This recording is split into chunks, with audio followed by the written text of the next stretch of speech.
Bonjour. Aujourd'hui, recette de pain au levain avec de la farine de blé, de la farine blanche type 65, de la farine de campagne.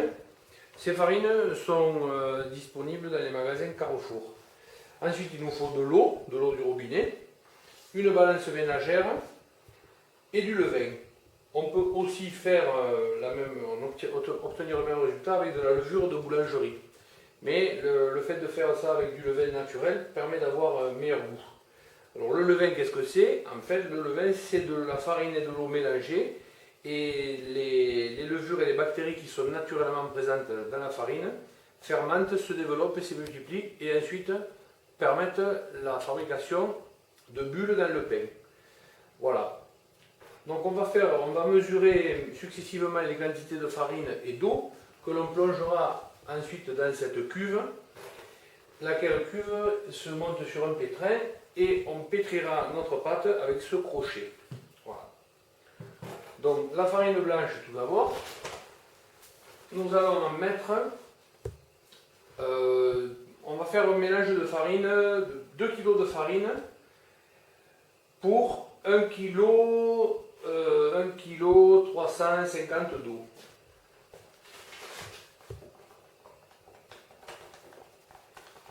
Alors, moi j'aime bien mélanger les farines. Je mélange la farine blanche à environ à 70%. Donc ça fait 1 kg 400 de farine blanche.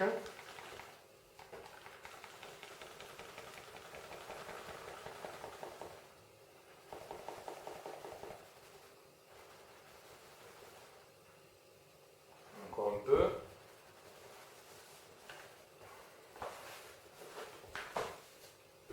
Voilà, 1 kg 400.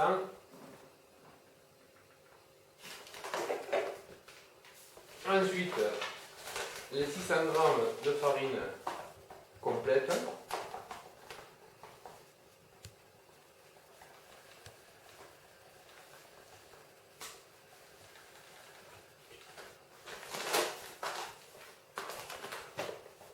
Bon, maintenant on va rajouter l'eau. J'ai dit au début de la recette qu'il fallait rajouter 1 litre 300, 1 litre 350 d'eau. Mais comme je vais utiliser le levain, qui lui-même contient de l'ordre de 1/3 de litre d'eau, je ne vais rajouter au final qu'1 litre à mon mélange. Donc je mesure 1 litre d'eau, 1 kg.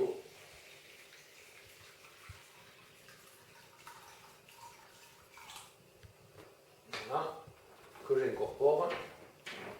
Ou plutôt non, je vais incorporer le levain en premier. Je me servirai de l'eau pour rincer le bocal.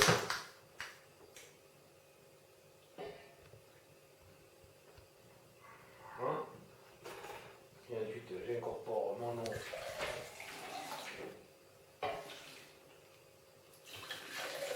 Ce qui permet de rincer le bocal et de ne rien perdre.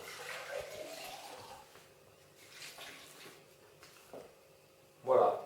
Maintenant que notre mélange est presque prêt, nous allons descendre au pétrin pour le battre et rajouter le sel. Bon voilà, maintenant nous sommes face au pétrin.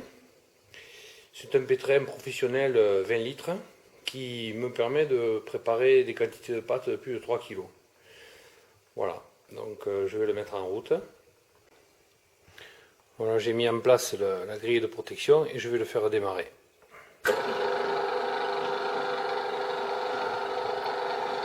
Alors l'opération de pétrissage va durer 5 à 8 minutes, un peu plus, mais enfin ça ne sert à rien de la faire durer exagérément. Il suffit de surveiller l'aspect de la pâte. Pendant ce temps, nous allons en profiter pour préparer le sel. Alors j'utilise du sel fin que je stocke dans un bocal pour ne pas qu'il s'humidifie, et j'utilise une balance terraillon de précision. Voilà, je vais mettre pour 1 kg de farine 21 g de sel, donc je vais mettre 42 g de sel.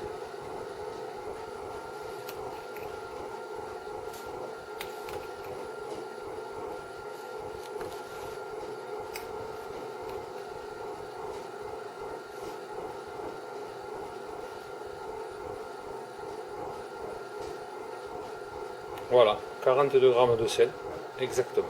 Je vais incorporer poudre et le sel au mélange.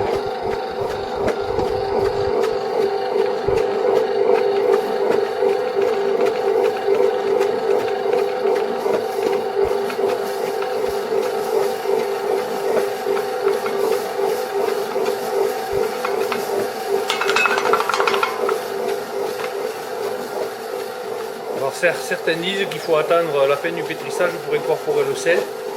Moi je trouve qu'il est plus facile de le faire au départ. Dès lors je peux passer à une vitesse rapide.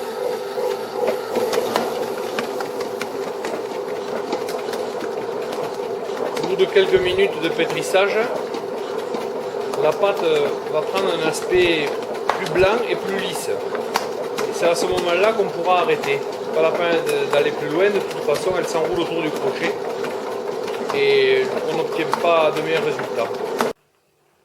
Voilà notre cuve qui est remontée. On peut voir que la pâte a un aspect plus lisse à l'endroit où elle a été travaillée. Par contre, là où elle s'est enroulée autour du crochet, elle a toujours un aspect plus granuleux. Mais bon, ça n'a pas d'importance pour la suite. À l'aide de cet objet, qu'on peut appeler une spatule ou une maryse, on va décoller la pâte du crochet pour ensuite la laisser reposer. Voilà. Et on constatera qu'elle se décolle plus facilement à la base du crochet qu'au sommet. Là où elle a été battue, la pâte se décolle mieux. Voilà.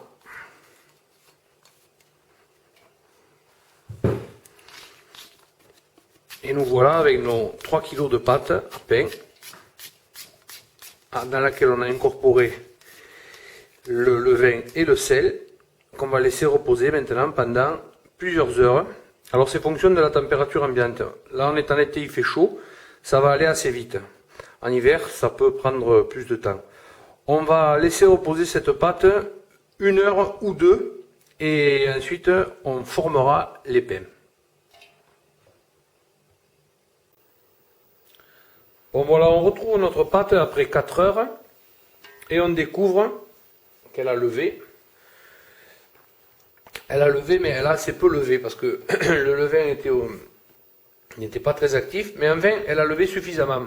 C'est un moment où on va pouvoir la prendre pour la travailler, la façonner, former les pains qui à leur tour vont lever pendant la nuit et qu'on fera cuire demain matin.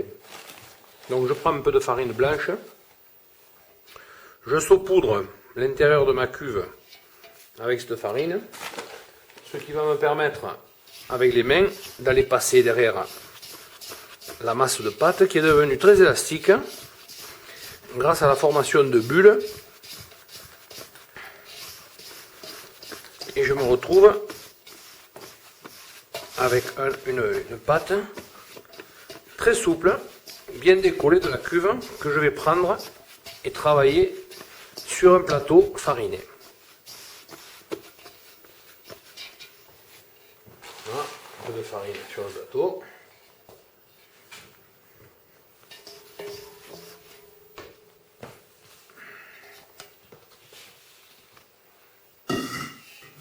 Voilà, donc nos 3 kg de pâte, on dirait que c'est vivant. Hein. Alors cette pâte, je vais la découper avec un couteau, sans trop la remuer, parce qu'elle est déjà bien levée, il ne faut pas trop la remuer. Bon, on va se resservir de la cuve pour manipuler les morceaux de pâte, car en les coupant, il y aura une partie qui deviendra très adhésive, donc on va les repasser dans la farine. Donc, je remets de la farine au fond de la cuve, en grande quantité. Je vais découper. Bon, je vais découper ma masse de pâte en 3 gros morceaux. Avec ces 3 gros morceaux, je ferai 3 fournées. Je vais fabriquer 2 gros pains et ensuite 2 ou 3 petits. Voilà. Donc je vais partager en essayant de faire des parts identiques en masse, en poids. Donc on note que c'est assez difficile à couper, c'est très élastique, c'est l'action du gluten qui amène cette élasticité. Puis je mets la pâte dans la cuve, tu cadres Mathieu, voilà, pas dans la cuve, et ensuite grâce à ça je vais pouvoir la façonner lui donner une forme. Donc, pour ça, j'utilise les grandes plaques de carton qui me servent de plateau. Et je vais donner une forme. Donc, je donne une forme simple pour que le pain ensuite entre dans le four. Voilà, mais ce pain il va devenir 2 fois plus gros presque.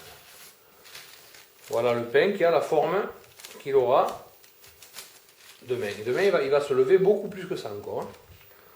Voilà pour le premier. Le deuxième qui sera plus gros, je vais le découper. Ça colle au doigt. Hein. Voilà pourquoi il faut fariner le plateau.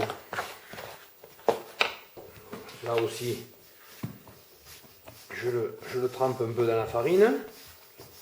Puis il est fariné, sera plus joli après. Et je le soulève. Donc, vous voyez, c'est très très élastique. Vraiment très élastique.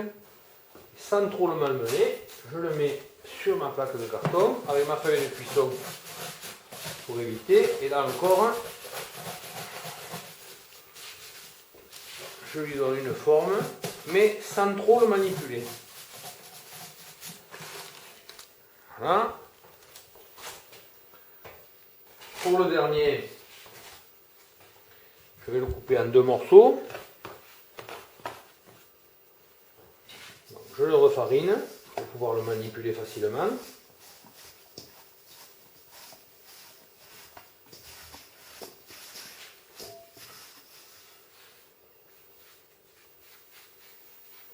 Voilà, donc là il s'allonge bien. Avec celui-là, je vais faire des pains en forme de baguette.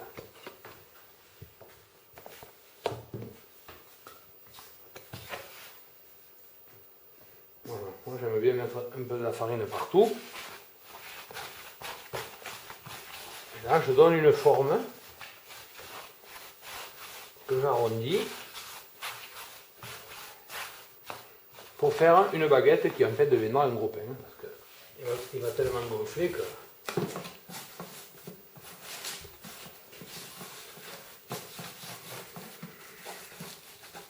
Voilà, je vais mettre l'autre à côté.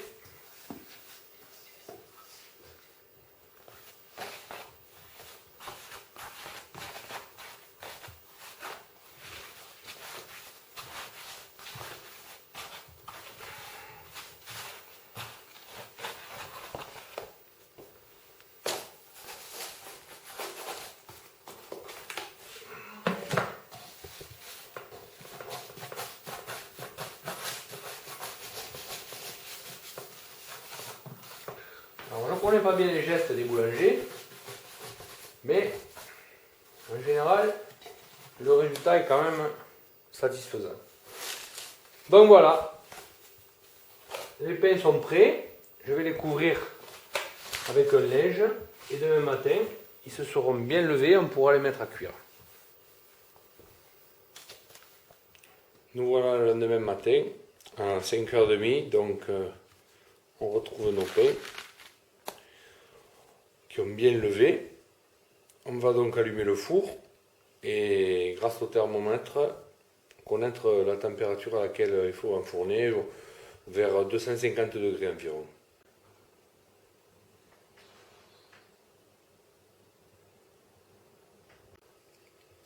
Le four a atteint sa température de 250 degrés. Donc à l'aide d'une lame de rasoir, je vais inciser le flanc du pain pour lui permettre de se gonfler, enfin de s'ouvrir un peu plus au cours de la cuisson.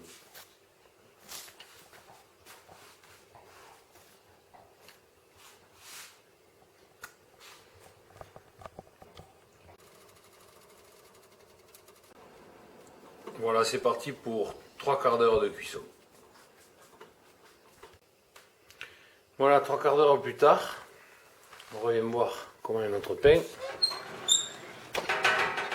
Et on constate qu'il est cuit.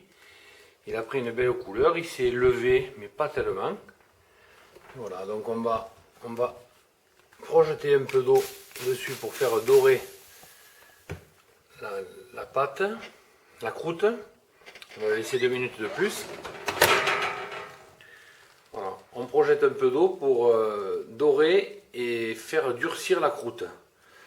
Mais il n'est pas nécessaire de le laisser très longtemps. Par contre, il faut le faire absolument dans le four. Si on le faisait à l'extérieur, au contraire, on ramollirait.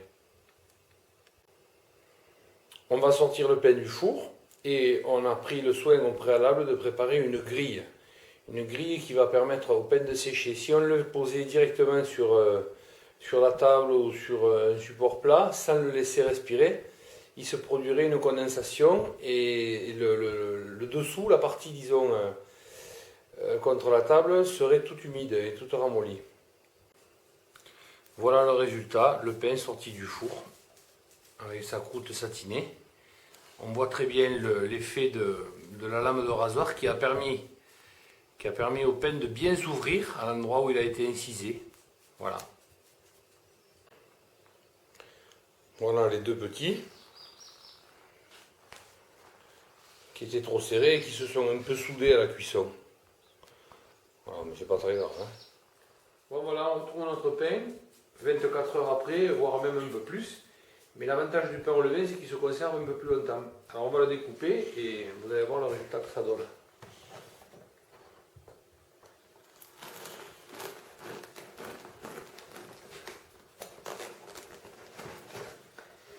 Voilà. Voilà, donc on voit une mie bien levée, la croûte bien formée et surtout l'odeur caractéristique du pain au levain. Voilà, c'était ma recette. À bientôt.